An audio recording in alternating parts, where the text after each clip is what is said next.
इस कार्यक्रम के पुण्यार्चक हैं नाई की मंडी नॉर्थ ईदगाह शैलियाँ, आयोजक आगरा दिगंबर जैन परिषद एवं श्री दिगंबर जैन शिक्षा समिति। दर्शकों जय जिनेंद्र, मैं हूं शेफाली जैन और आप सभी का स्वागत है पार्श्व कथा के क्रम में। आज 10 अगस्त की झलकियों में उत्तर प्रदेश के आगरा स्थित हरि पर्वत में अरहम योग प्रणेता पूज्य मुनिश्री प्रणम्य सागर जी महाराज एवं पूज्य मुनिश्री चंद्र सागर जी महाराज का ऐतिहासिक पावन वर्षा योग हो रहा है। इस दौरान 4 अगस्त से अनवरत रूप से प्रभु पार्श्वनाथ की कथा चल रही है। तो आइए दर्शकों अविलंब कथा का आनंद लेते हैं।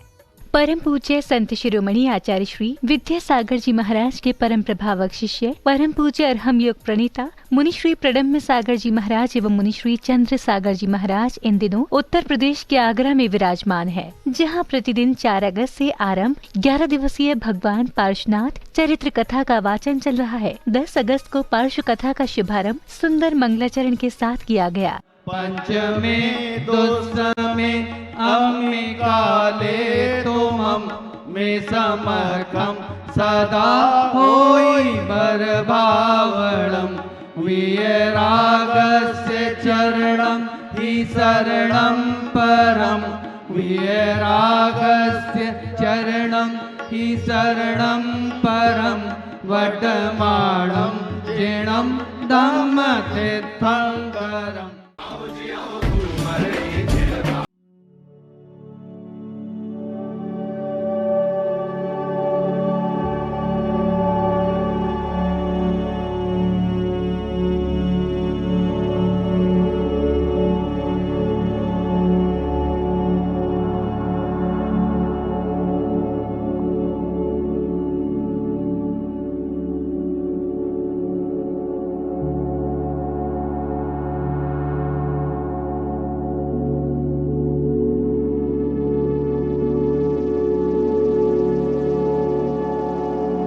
से यहाँ पधारे गुरु भक्त परिवारों ने पूज्य गुरुवर के समक्ष श्रीफल भेंट कर आशीर्वाद लिया।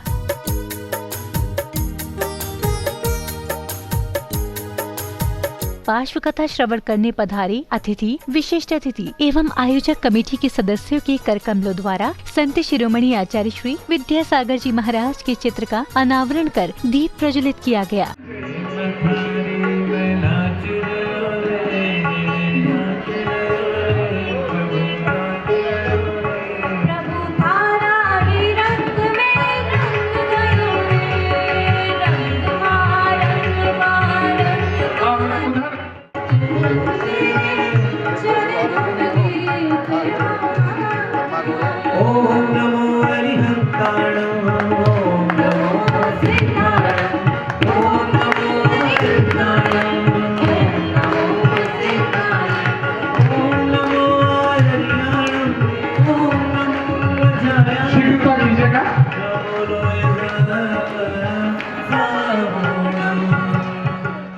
अब वह सौभाग्यशाली क्षण आया जब पुण्यशाली परिवारों को पूज्य गुरुदेव का पाद प्रक्षालन करने का अवसर प्राप्त हुआ।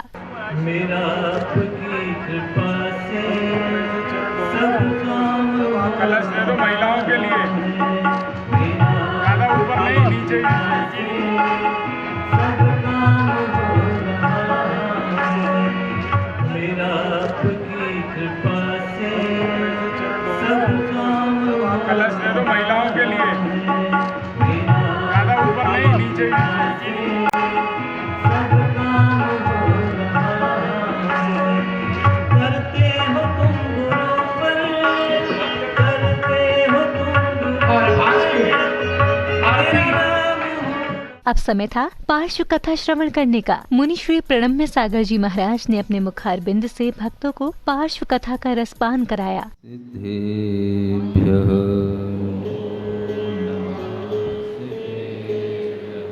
जयतस्तव पार्श्वस्य श्रीमद्भर्तुः पदद्वयम् क्षयं दुस्तरपापस्य क्षमं कर्तुं ददज्जयम्।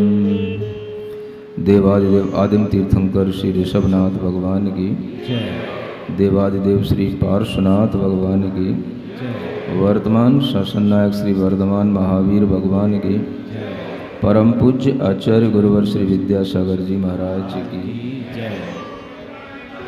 आज की जय। मोह महात्म दलन दिन तप लक्ष्मी भरतार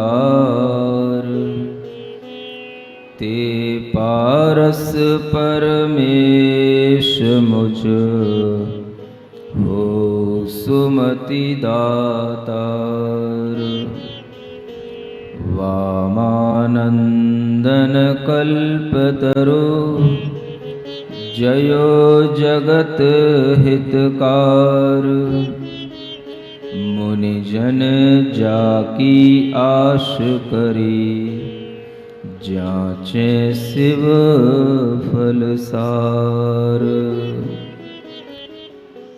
भगवान पार्श्वनाथ की यह कथा अनेक भवों में उस जीव की यात्रा को दिखाते हुए पुनः एक ऐसे पुण्यशाली वैभव संपन्न उस राजा के रूप में मरुभूति के जीव को लेकर के आई है,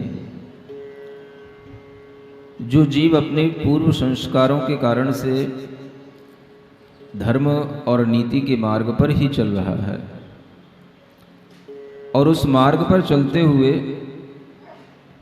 कभी कभी अनेक तरह की शंकाएं भी उत्पन्न हो जाती हैं और उनका जब समाधान मिल जाता है तो व्यक्ति को बहुत ही आत्मिक संतुष्टि महसूस होती है। वैसे तो जिन बिंब की आराधना अनेक बार इस जीव ने की है, लेकिन फिर भी जब एक नया जीवन मिलता है तो पुरानी स्मृतियां भी समाप्त हो जाती हैं और हमें नए ढंग से ही सोचना होता है, नई बुद्धि ही हमारे लिए काम में आती है। एक बहुत बड़ा इस संसार का ये जो नियम चल रहा है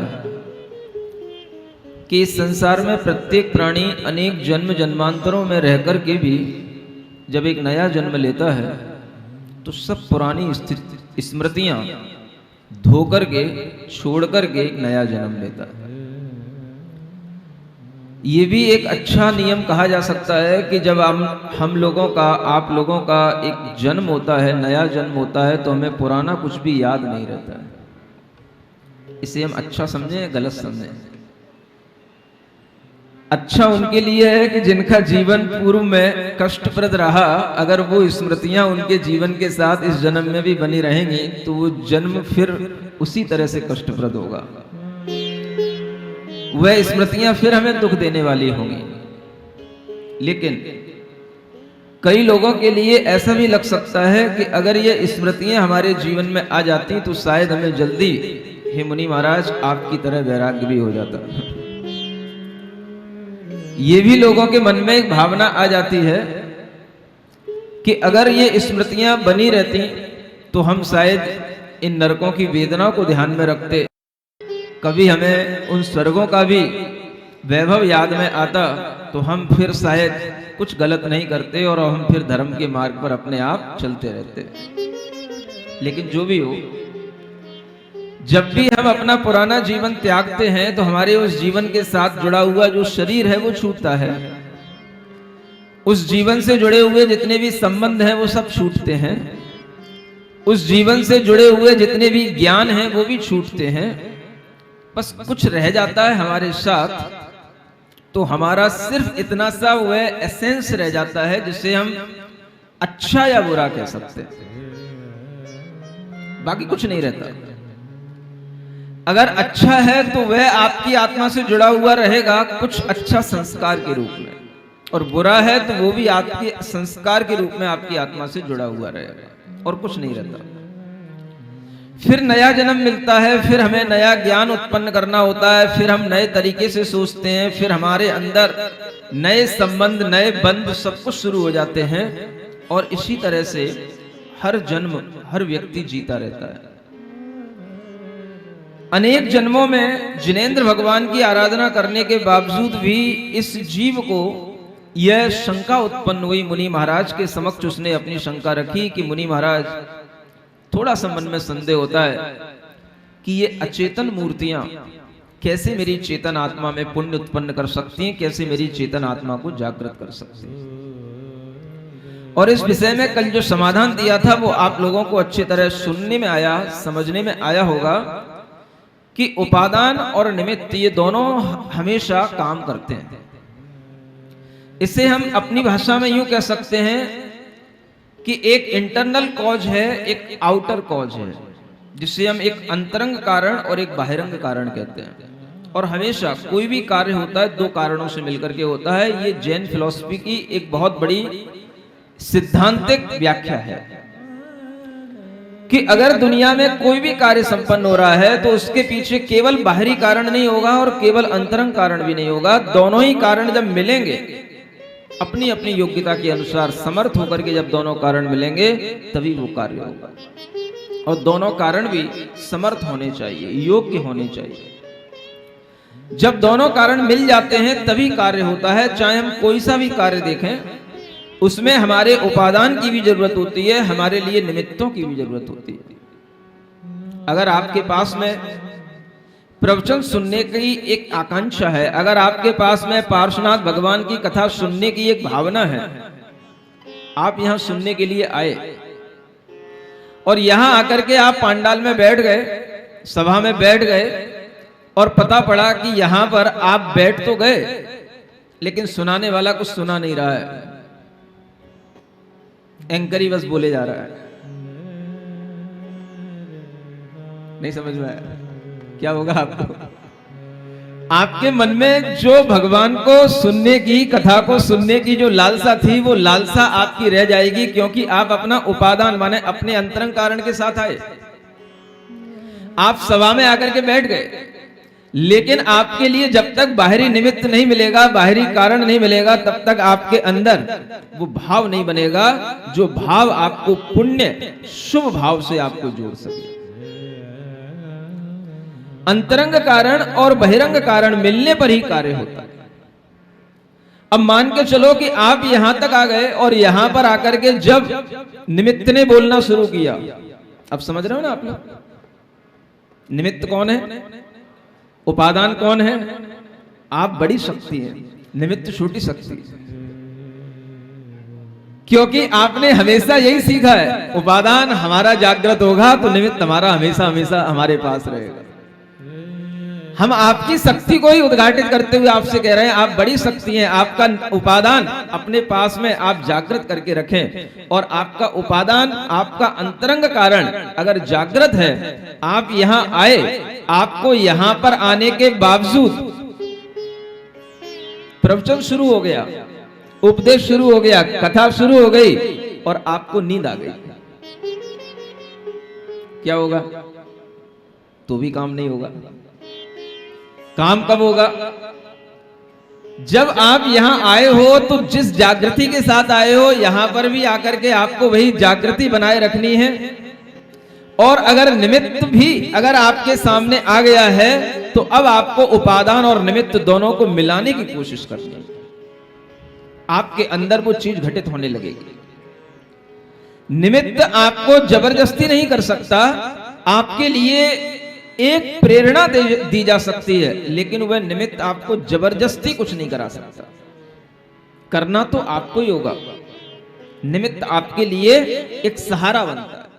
पार्श्व कथा के दौरान आयोजक कमेटी का प्रत्येक सदस्य एवं गुरु भक्त परिवारों ने गुरु चरणों में बैठकर बड़े ही उत्साह और आनंद के साथ कथा का आनंद लिया। पार्श्वनाथ भगवान की जाप करो, और इस नाम लेने से, केवल भगवान के नाम का स्मरण करने से भी आपके कितने काम बन जाएं, कितने पाप दूर हो जाएं और कितनी विपदाएं आपकी टल जाएं, वो आपसे कभी मंत्र कहने नहीं आएंगे, लेकिन आपको महसूस होगा।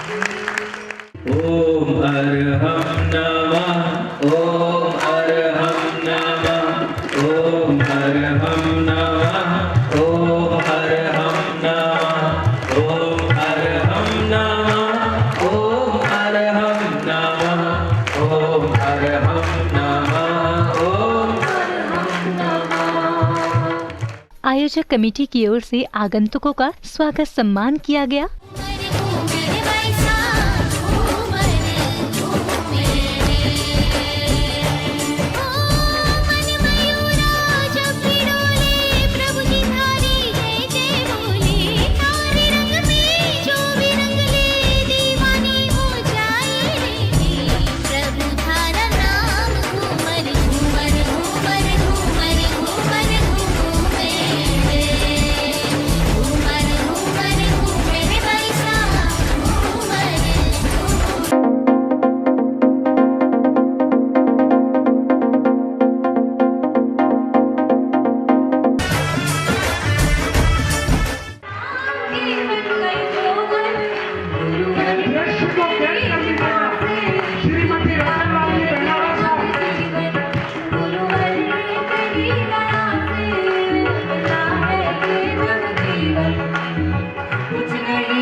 भक्तों ने पार्श्व प्रभु और गुरुवर की मंगल आरती का सौभाग्य लिया। भक्तों ने गुरुदेव की आरती कर अपनी भक्ति व्यक्त की।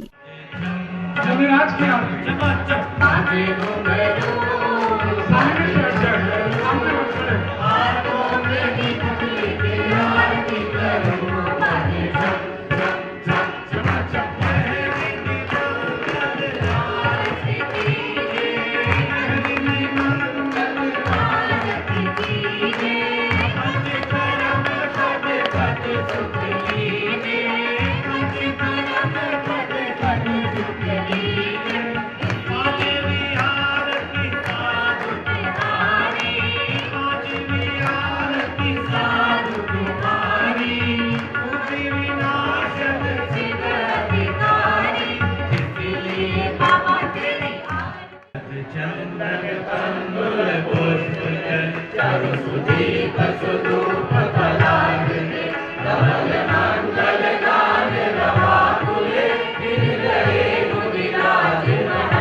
मुनि श्री प्रणम्य सागर जी महाराज साक्षात विराजमान, उनके पावन चरण कमलों में अनर्घ्य प्राप्त आए। नमोस्तु भगवान, नमोस्तु महाराज जी। कथा श्रवण करने के बाद सभी ने अपनी प्रसन्नता व्यक्त की। महाराज श्री ने जिन दर्शन की महिमा बताई कि जिन प्रतिमा में अगर हम भक्ति पूर्वक दर्शन करें, अपना श्रद्धान रखें, तो हमारे मन के सोचे सारे कार्य पूर्ण होते हैं। ये सारा कुछ हमारी श्रद्धा पर है। महाराज श्री ने स्वयं को जिन प्रतिमा को निमित्त बताया और हम सबको उपादान। यदि हम भक्तजन उपादान महाराज श्री के पास या देव प्रतिमा के पास पूरी सच्ची श्रद्धा और भक्ति से जाते हैं तो हमारे सारे कार्य सिद्ध होते हैं। आज का कार्यक्रम बहुत ही अच्छा रहा। पासना कथा के ऊपर महाराज जी अपने प्रवचन दे रहे हैं। पासना कथा के बारे में बता रहे हैं कि किस तरह पासना भगवान ने तप करके और अपना आत्मकल्याण किया। भगवान की मूर्ति के साथ में चेतन आत्मा का संबंध कैसे होता है, ये आज महाराज श्री ने बहुत अच्छे ढंग से समझाया और पाप और पुण्य के फल को भी रोज़ समझा ही रहे हैं और बहुत अच्छा माहौल है, बहुत बढ़िया धर्म में प्रभावना चल रही है। दर्शकों, आप प्रतिदिन आगरा में चल रही पार्श्व कथा का आनंद ले रहे हैं। पार्श्व कथा के क्रम में आज आपने 10 अगस्त के दिन जारी कथा का भरपूर आनंद लिया। आशा है कि आपको ये कार्यक्रम अवश्य ही पसंद आया होगा। फिलहाल समय होता है आपसे विदा लेने का। हम कल पुनः उपस्थित होंगे 11 अगस्त के दिन जारी पार्श्व कथा के क्रम में। तब तक के लिए आप देखते रहिए जिनवाड़ी चैनल। जय श्नेंद्र। इस कार्यक्रम के पुण्यार्चक थे नाई की मंडी नॉर्थ ईदगाह शैलियां, आयोजक आगरा दिगंबर जैन परिषद एवं श्री दिगंबर जैन शिक्षा समिति।